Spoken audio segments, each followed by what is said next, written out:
Okay, friends. So let's okay, friends. तो जैसे last lecture में हमने देखा कि डिजाइन अब G+3 का इंट्रोडक्शन स्टार्ट किया था, उसमें स्टेजेस ऑफ डिजाइन और उसके अंदर भी हम स्टेजेस ऑफ स्ट्रक्चरल प्लानिंग पे एक्सप्लेन कर रहा था मैं आपको। तो उसमें हमने फर्स्ट स्टेप स्टार्ट किया था कि लेआउटिंग वर्क कैसे करते हैं। तो मैंने यहाँ पे आपको एक्सप्लेन किया था कि लेआउटिंग वर्क में क्या क्या होता है। वॉल प्लान लेआउट होता है, स्ट्रक्चर प्लान लेआउट होता है, हाउ टू मेक लेआउट, तो उसका सेंटर टू सेंटर निकालते हैं वॉल प्लान का और उसमें से ही सेंटर लाइन लेआउट बनता है। तो सेंटर लाइन लेआउट बनने के बाद उसमें कॉलम की पोजिशनिंग फिक्स करते हैं और कॉलम की पोजिशनिंग कैसे फिक्स करते हैं वो भी मैंने एक्सप्लेन किया था आपको। अब ओरिएंटेशन पे आया था। तो ओरिएंटेशन से पहले मैं आपको एक चीज एक्सप्लेन कर देता हूँ। तो क्या एक्सप्लेन करना है कि before orientation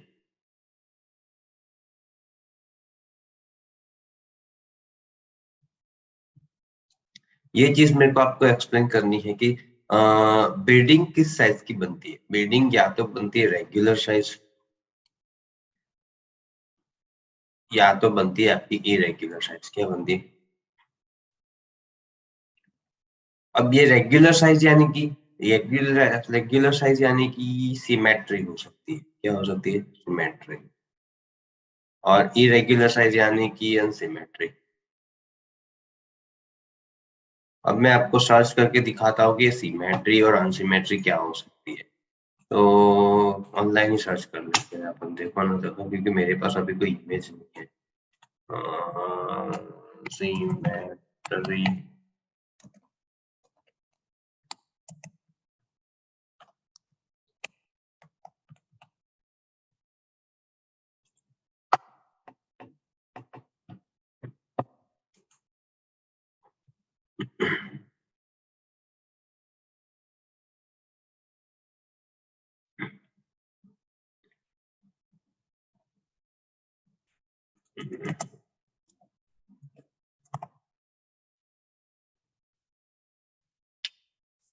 symmetry building plan यानी कि वो कैसा होता है कि सिमेट्री, हर चीज सिमेट्री डिवाइड होती है। और अनसिमेट्री, चलो मेरे को ऑप्शनल में बता देता हूँ कि जैसे कि बिल्डिंग का प्लान ऐसा होगा, प्लानिंग, ठीक है, ये स्ट्रक्चरल प्लान ऐसा होता हो।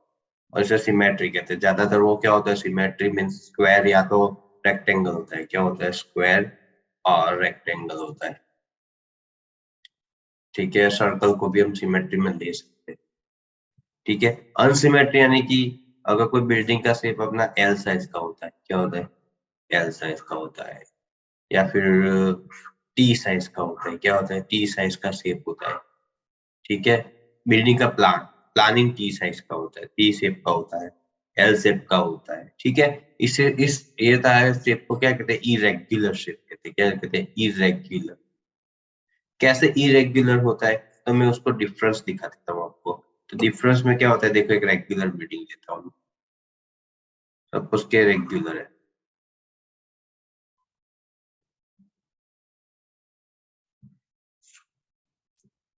और यहाँ पे एक इरेगुलर ले रहा हूँ।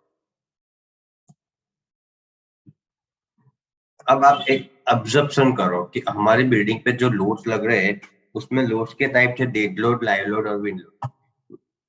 डेड लोड और लाइव लोड जनरल थे, विंड लोड और अर्थक्वेक लोड आते हैं। ठीक है, हमारी कोई भी बिल्डिंग, उसमें डेड लोड और लाइव लोड जो होता है वो वर्टिकल लोड होता है और अर्थक्वेक और विंड लोड होता है वो हॉरिजॉन्टल। सपोज के विंड लोड यहाँ से लगा या तो अर्थक्वेक इस डायरेक्शन से आ रहा, अर्थक्वेक लोड। ठीक है। तो क्या होगा कि बिल्डिंग जो है वो, इसका डायमेंशन ऐसा हो जाएगा।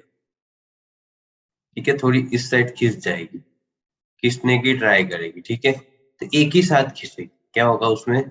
सारे शेप पे क्या होगा? सिमेट्री इफेक्ट होगी। अब सपोज कि यही ऐसा यहाँ पे रख रहा है अर्थक्वेक लोड, तो क्या हो जाएगा कि ये बिल्डिंग ये पॉइंट से यूं खींचेगी और ये यूं होगा और ये पॉइंट से, तो यहाँ पे कोई इफेक्ट नहीं होगी ये पोर्शन पर, जो इफेक्ट होगी यहाँ पे ज्यादा होगी। तो इसके हिसाब से यहाँ पे ट्विस्टिंग मोमेंट होगा। क्या होगा?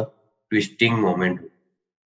और जब बिल्डिंग में ट्विस्टिंग मोमेंट आ जाती है तो उसको रेजिस्ट करने में बहुत प्रॉब्लम होती है। मीन्स यहाँ पे जो कॉलम होगा उस पे जो इफेक्ट होगी वो बहुत ज्यादा होगी। तो ज्यादातर जो टॉल स्ट्रक्चर होते हैं ना, टॉल स्ट्रक्चर क्या होते हैं, टॉल स्ट्रक्चर, तो उसमें ना regular size building, regular size ज्यादा प्रीफर करते हैं। कौन सी पे, regular size building is preferable.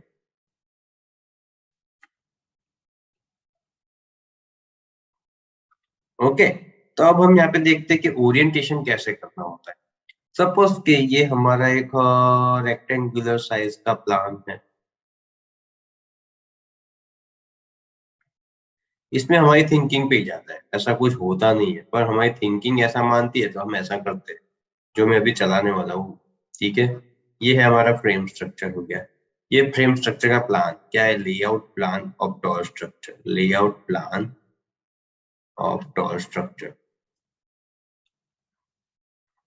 अगर ऊपर से देखे तो ये सब बीम है, ग्रिड जो बनाई है वो बीम्स की बनी है। तो मैं रखता हूँ कि सपोज कि यहाँ पे मेरे को एक रेक्टेंगल कॉलम ऐसे दिया हुआ है, एक रेक्टेंगल कॉलम ऐसे। तो अब मैं सोचूंगा कि ये साइड का ओरिएंटेशन कौन से पोर्शन में आएगा और ये ओरिएंटेशन कौन से पोर्शन में आएगा।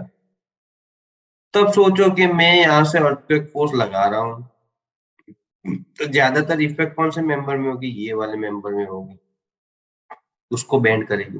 तो उसको रेजिस्ट करने के लिए यहाँ पे मैं ये साइज का लगूंगा। कैसी साइज का लगाऊंगा, ये साइज।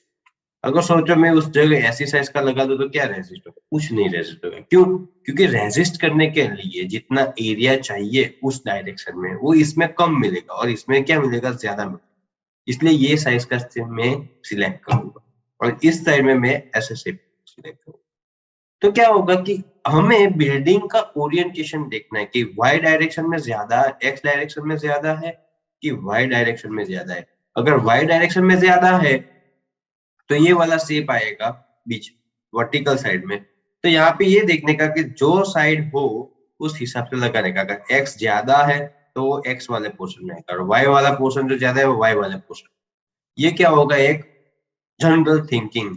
ठीक है, जो साइड पे हमारा जो बिल्डिंग है वो झुकने वाला है उस साइड के कॉलम की थिकनेस ज्यादा होनी चाहिए। ठीक है, अगर ऐसे थिक गिरने वाला है तो यहाँ की कॉलम की साइज ज्यादा होनी चाहिए। ठीक है, इस हिसाब से हम इसका ओरिएंटेशन करते हैं। ठीक है, तो ये क्या हो गया हमारा जनरल सा एक्सप्लेनेशन हो गया कि ओरिएंटेशन कैसे रखते हैं। अब एक सिंपल सा ओरिएंटेशन दिखा देता हूँ, कैसा ओरिएंटेशन दिखाता हूँ देखो। ये हमारा एक हाउस का प्लान है।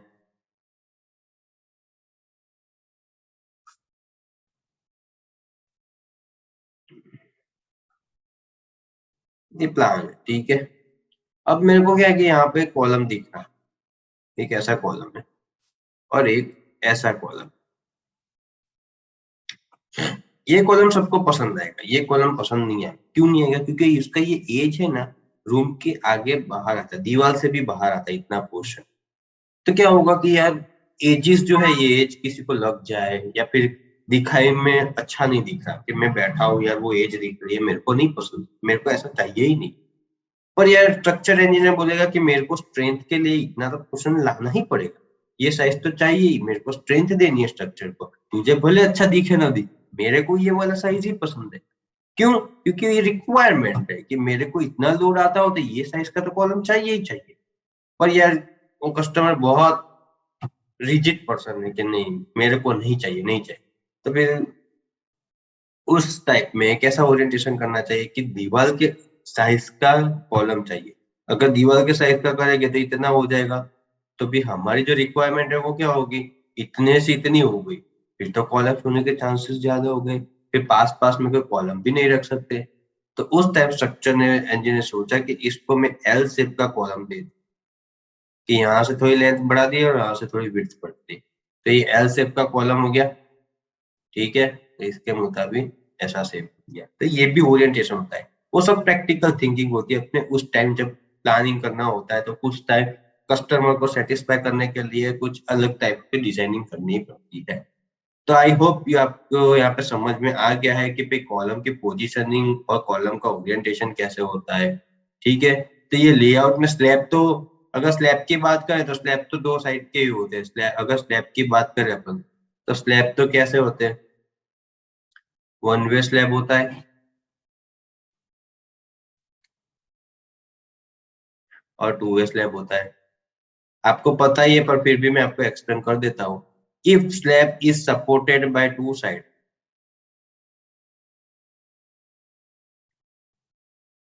या two beams, then it is one way. Then it is one way. But if slab is supported by four sides, yeah, four beams, then it is considered as either one way, either two way. How it is possible? Either one way. Why one way? Because at that time the support condition, two conditions are there. This dimension is Ly and this dimension is Lx. Okay, this is Ly and this is Lx. So at that time, two conditions come. First condition is if Ly by Lx is greater than 2, then it is one way.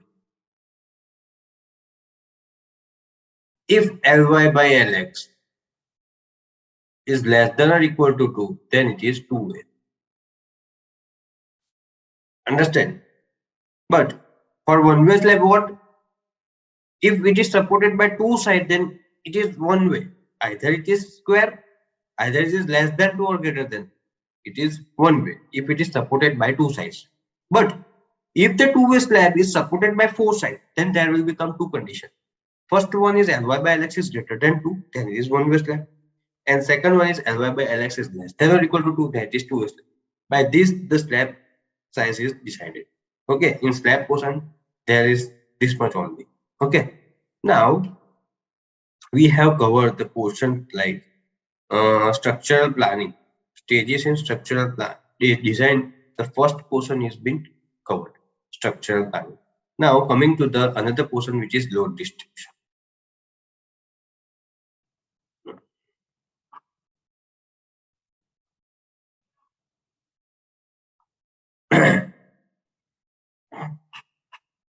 तो load distribution, तो कभी आपने ऐसा सोचा है कि मैं घर में बैठा हूँ तो बीम कॉलम स्लैब वॉल सबकी डिजाइन तो कर ली है, पर ये करना जरूरी क्यों है, ये लोड आते कहाँ से? ठीक है, आप किसी भी कागज पे एक पेन रख दो तो वो पेन के वेट से भी डिफ्लेक्ट हो ही जाएगा। तो आप ऐसा ही समझ लो कागज स्लैब है और पेन में हूँ, तो मैं अभी जो फ्लोर पे बैठा हूँ वो नीचे के लिए स्लैब हो गया, ठीक है, तो मेरा भी लोड उस पर लग रहा ही होगा, तो वो डिफ्लेक्शन क्रिएट करेगा। किस पे डिफ्लेक्शन क्रिएट करेगा? स्लैब पे, ठीक है। अब वो जो कागज का जो पोर्शन है वो सपोर्ट पे इफेक्ट करेगा। कहाँ पे करेगा? सपोर्ट पे इफेक्ट करेगा। अगर यहाँ पे मैं ऐसा कागज रखता हूँ तो यहाँ पे ये सपोर्ट है, वहां पे वो इफेक्ट करेगा। अगर बीच में मैंने शेप डाल दिया तो मीन्स वेट डाल दिया तो क्यों? क्योंकि यहाँ पे सपोर्टेड है इसलिए। इट मीन्स कि वो सपोर्ट पे लोड ट्रांसफर करेगा, ठीक है। मैं ऐसा कह रहा हूँ कि कागज ले लेते हैं, जैसे कि वेट,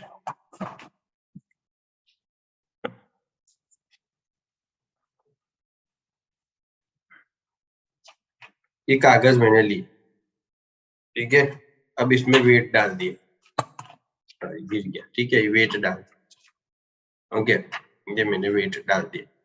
तो अब मैंने वेट डाल दिया तो आप देख सकते हो कि कैमरे में कि मेरे वीडियो में कि ये देखो बेंड हो गया। तो बेंड का जो ये एज वाला पोर्शन जो है कागज का वो कहाँ पे होगा? कि जहां पे मेरा हाथ सपोर्ट कर रहा है वहां पे ट्रांसफर करेगा। इट मीन्स के स्लैब का भी कहाँ पे ट्रांसफर होगा? बीम पे ट्रांसफर होगा, ठीक है। अब आप समझ लो कि ये बीम है और ये बीम दोनों एंड से सपोर्टेड है, यहाँ पे और यहाँ पे। तो बीम अपना लोड कहाँ ट्रांसफर करेगा? ये दो सपोर्ट पे करेगा, तो वो क्या हो गया? कॉलम हो गया। अब कॉलम कहेगा कि मैं कहाँ करूँ, तो मैं जहाँ पे नीचे जा रहा हूँ वहीं डाल देता हूँ, ठीक है। इसलिए लोड डिस्ट्रीब्यूशन का एक सीक्वेंस है कि the load start from slab portion. Slab देगा बीम को, बीम देगा कॉलम को, कॉलम देगा फुटिंग को, और फुटिंग देगा ग्राउंड। ठीक है, अभी पहले मैंने जो फिगर दिखाई थी वो फिर से दिखा देता हूँ एक बार। ये वाली जो है वो,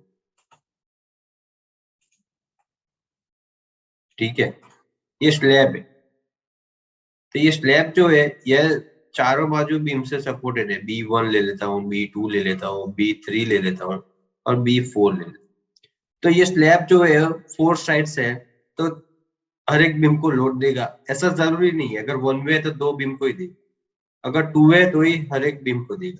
वो मैं आगे आपको लोड डिस्ट्रीब्यूशन का जो लेक्चर लेने वाला हूँ इसके बाद का, उसमें सारा एक्सप्लेन करूंगा। अभी आप जनरली समझ। तो ये स्लैब यहाँ पे ट्रांसफर करेगा लोड बीम पे, बीम जो है वो यहाँ पे ट्रांसफर करेगा किस पे, बीम जो है वो कॉलम पे ट्रांसफर करेगा। दोनों साइड इक्वली करेगा। कॉलम जो है नीचे जाने देगा लोड को, और फुटिंग पे आएगा और फुटिंग जो है वो नीचे डिस्ट्रीब्यूट करेगा। ठीक है, देखो मैं आपको ऐसे फिगर दिखा देता हूँ।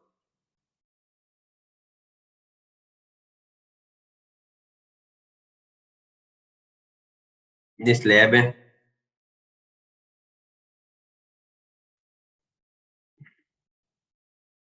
ये बीम है, ठीक है। अब बीम के नीचे क्या है, बीम के नीचे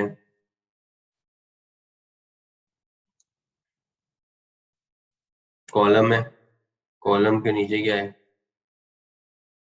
फुटिंग है। ठीक है, ये जनरल फिगर ड्रॉ कर देते हैं।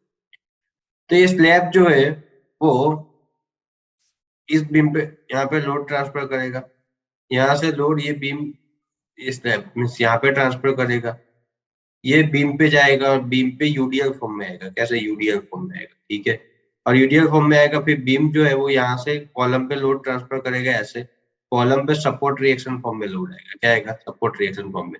और कॉलम नीचे एक्सियल लोड के फॉर्म में ले जाएगा, फिर वापिस वो स्प्रेड हो जाएगा यूडीएल के फॉर्म में सारी जगह, ऐसे करके स्प्रेड हो जाएगा। ठीक है, और ये स्प्रेड होकर सीधा ग्राउंड फ्लोर पे जाएगा। इसलिए स्लैब पे से बीम, बीम पे से कॉलम, कॉलम पे से फुटिंग। तो वो डिटेल में कैसे कैलकुलेट करते हैं वो मैं आपको पूरा लेक्चर 3 जो इसके बाद का लेक्चर है वो लोड डिस्ट्रीब्यूशन पे पर्सनली, तो उसमें मैं आपको एक्सप्लेन करूंगा। तो ये पोर्शन हो गया हमारा लोड डिस्ट्रीब्यूशन। अब कौन से लोड लगते हैं तो वे मैं दिखा देता हूँ। तो एक तो डेड लोड लगेगा और दूसरा लगेगा लाइव लोड। ठीक है, जो भी एलिमेंट होगा सारे के सारे, स्लैब का भी डेड लोड होगा, लाइव लोड होगा, बीम का ओनली डेड लोड होगा, कॉलम का डेड लोड होगा, फुटिंग का भी सेल्फ वेट होगा, सबका सेल्फ वेट होगा, सिर्फ स्लैब का ही लाइव लोड होगा। अब लाइव लोड की बात आ ही गई है तो लाइव लोड का मैं एक बार डेड लोड का पहले मैं एक्सप्लेन करता हूँ। डेड लोड कौन से होता है, डेड लोड ओनली होता है सेल्फ वेट और होता है फ्लोर फिनिश। क्या होता है, फ्लोर फिनिश। सेल्फ वेट की डेफिनेशन क्या है कि size into density, size into density. Density size, जो भी एलिमेंट होता है उसकी साइज, और डेंसिटी जो मटेरियल का बना हुआ होता है वो मटेरियल, वो होती है डेंसिटी। अब फ्लोर फिनिश में हम फ्लोरिंग करते हैं वो हम 1 किलो न्यूटन पर मीटर स्क्वायर ले लेते हैं। अब लाइव लोड, तो live load is given in the question, but generally आपको ना दिया हो तो आप 3 किलो न्यूटन पर मीटर स्क्वायर एज्यूम कर सकते हैं। ठीक है, और लाइव लोड जैसे भी स्टोरी इंक्रीज होती है वैसे लाइव लोड डिक्रीज, 10, 8, 9, नीचे जो लाइव लोड होता है वो टॉप की स्टोरी पे नहीं होता। ठीक है, और रूफ पे लाइव लोड 50% होता है फ्लोर का। जो फर्स्ट फ्लोर पे लाइव लोड होता है उसका 50% होता है रूफ पे। यानी कि यहाँ पे जो ग्राउंड स्टोरी है इस पे 4 किलो न्यूटन पर मीटर स्क्वायर, तो रूफ पे होगा 2 किलो न्यूटन पर मीटर स्क्वायर। क्यों, क्योंकि लाइव लोड किस पे जाता है, यूजेज पे जाता है कि कितना यूजेज होता है। ठीक है, डेड लोड क्या होता है कि स्टेडी लोड, जो भी लोड डेड है मीन्स के बीम, कॉलम है, फुटिंग है, वो लाइफ में कभी नहीं हिलने वाले। ठीक है, तो इसे स्टेडी कहते हैं। अब आप ऐसा मत बोलना कि मेरा फर्नीचर है वो डेड लोड है। ठीक है, क्योंकि फर्नीचर तो हम मूवमेंट कर सकते हैं। कॉलम को हम आज यहाँ पे कॉलम रखा है, कल ऐसा नहीं हो सकता कि मेरे को उठा के वहां रखना है, यहाँ अच्छा लगेगा आज यहाँ अच्छा लगेगा कि भाई चलना मैं टीवी देख रहा हूँ तो मेरे को कॉलम बीच में आ रहा है, मैं कॉलम को हटा, ऐसा नहीं हो सकता। ठीक है, पर फर्नीचर अगर बीच में आता था हटा सकते। इसलिए जो भी चीज मूवेबल है उसे हम लाइव लोड कहते हैं, और जो चीज लाइफ टाइम मूवेबल नहीं है उसे हम डेड लोड कहते हैं। ठीक है, तो लोड डिस्ट्रीब्यूशन का इतना है।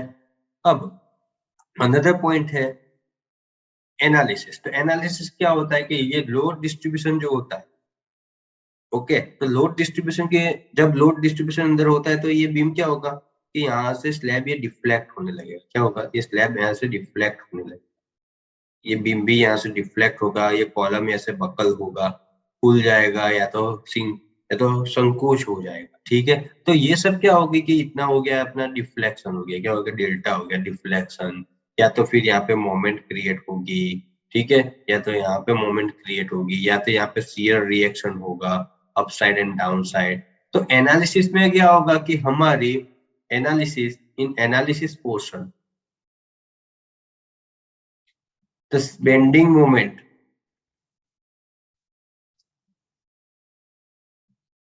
means M, and shear force means V, जो भी क्रिएट होगा, ओके, जो भी क्रिएट होगा due to application of load, तो वो हमें कैलकुलेट करना है।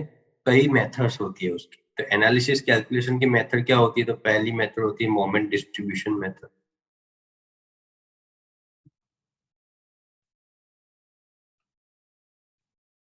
इसे हम MDM भी कहते हैं।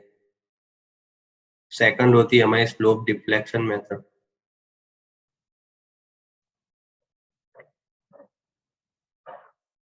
ओके। थर्ड होती है हमारी stiffness calculation, flexibility,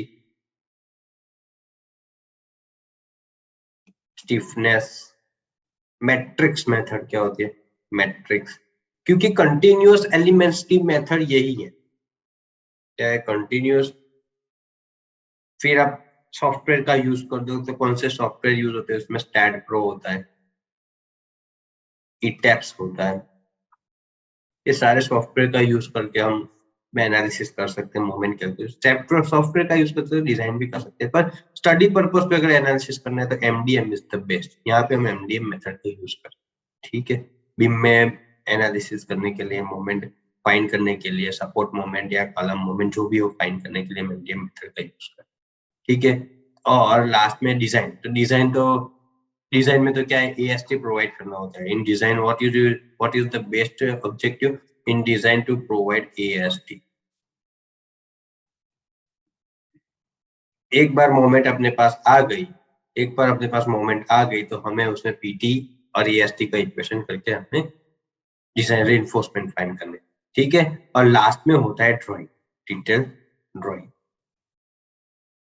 this is the main portion, कि वो जो रेनफोर्समेंट होते हैं वो प्लेस कैसे करते हैं वो सब दिखाना होता है। यहाँ पे मैंने एक छोटा सा ड्राइंग ड्रॉ किया हुआ है।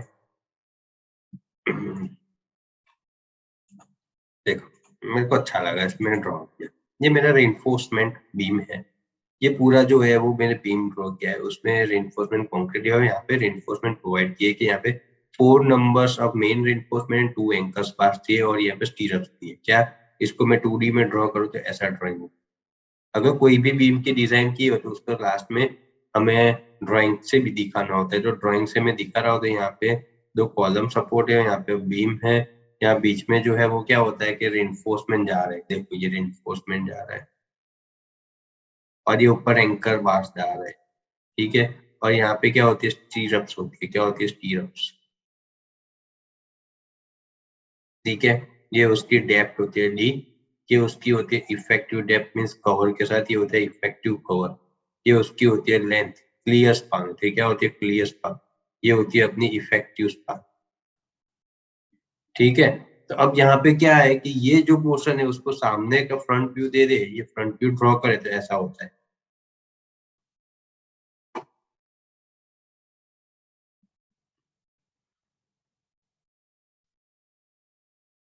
ठीक है, ये हो गया D, ये हो गया स्मॉल d। ठीक है, तो ये फ्रंट व्यू यहाँ से देखो, सामने से आप देखो, यहाँ से देखोगे, इस साइड से देखोगे तो ऐसा दिखेगा, और यहाँ फ्रंट व्यू से देखोगे तो ऐसा दिखेगा। ठीक है, यहाँ पे आपको दिखा है कि ये पूरा जो है वो कंक्रीट से भर जाएगा। इसके अंदर वो 2 एंकर बार्स है, नीचे 4 मेन बार्स है, और यहाँ पे टाइल्स दी हुई। तो ऐसे सारी एलिमेंट की डिजाइन करनी है, उसका रेनफोर्समेंट करना है, और उसका ऐसे डिटेल एक ड्राइंग दिखाना होता है। ठीक है, तो ये इंट्रोडक्शन पोर्शन में मैंने आपको एक्सप्लेन किया है कि डिजाइन के स्टेजेस कौन से होते हैं। ठीक है, स्टेज स्ट्रक्चरल प्लानिंग, फिर होता है लोडिंग, फिर होता है अपना क्या होता है सॉरी एनालिसिस होता है, फिर होता है डिजाइन और फिर होता है डिटेल ड्राइंग। ठीक है, अब अपने स्टेजेस इन स्ट्रक्चरल प्लानिंग तो हमने सीख लिया कि लेआउटिंग कैसे बनाना होता है। ठीक है, और लेआउटिंग में कॉलम पोजीशनिंग, कॉलम का नोटेशन, हाँ मेन चीज तो मैं भूल गया कि जो हम लेआउट करते हैं उसका नोटेशन देना होता है। नोटेशन मीन्स क्या कि सपोज के मैंने ये यहाँ पे दिया हुआ है नोटेशन, देखो ये नोटेशन है क्या, B1 means beam 1, B2 means beam 2, B3, B4, B5, B6, B7, B8, B9, फिर ये column C1, C2, C3, C4, C5, C6, ये सब नाम है। तो क्या होगा कि फिर फ्यूचर में कहीं पे भी एरर आए और आपको चेंज करना हो कि भाई C7 में एरर आई है ड्राइंग में देखा, तो आपको पता होना चाहिए कि C7 यहाँ है, तो फिर मैं डायरेक्ट C7 पे जाके ही कैलकुलेट करूँ। अगर आपको वाइवा में पूछे कि आपको C7 पे लोड कैलकुलेट करना है, तो आपको पता होना चाहिए कि C7 ये है, तो मेरे को यहाँ पे लोड कैलकुलेट करके देना। अगर आपको एग्जाम में भी क्वेश्चन पूछे, पूरा लेआउट प्लान ऐसे दिया हुआ है, ऐसा बोला हो कि B4 और B7 डिजाइन करो, तो आपको फिर यही डिजाइन करना। अब समझ लो कि मैं आपको यहाँ पे पूरा एक डिजाइन सिखाऊंगा। ठीक है, अब नेक्स्ट लेक्चर जो है उसमें मैं आपको एक्सप्लेन करने वाला हूँ कि लोड डिस्ट्रीब्यूशन क्या होता है, क्यों इतना इंपॉर्टेंस है इसका। तो वो जो सेकंड स्टेप है ना स्ट्रक्चर प्लानिंग के बाद का लोड डिस्ट्रीब्यूशन, उसको मैं डिटेल में एक्सप्लेन करूंगा। और आपको सिखा होगा कि स्लैब पे से बीम पे लोड कैसे जाते हैं, बीम पे से कॉलम पे कैसे जाते हैं। अगर आपको क्वेश्चन में पूछा हो कि अगर C5 पे लोड फाइंड करना हो तो आपको आ जाना चाहिए, और ये लेक्चर पढ़ के आपको 100% मैं श्योरिटी देता हूँ कि आपको लोड कैलकुलेशन ऐसे नींद में उठा के भी पूछेंगे तो भी आ जाए। ठीक है, इतना अच्छी तरह से सिखाऊं। तो आज के लिए फ्रेंड्स इतना ही, और नेक्स्ट लेक्चर में मिलेगी, उसमें मैं आपको लूंगा लोड डिस्ट्रीब्यूशन। ठीक है।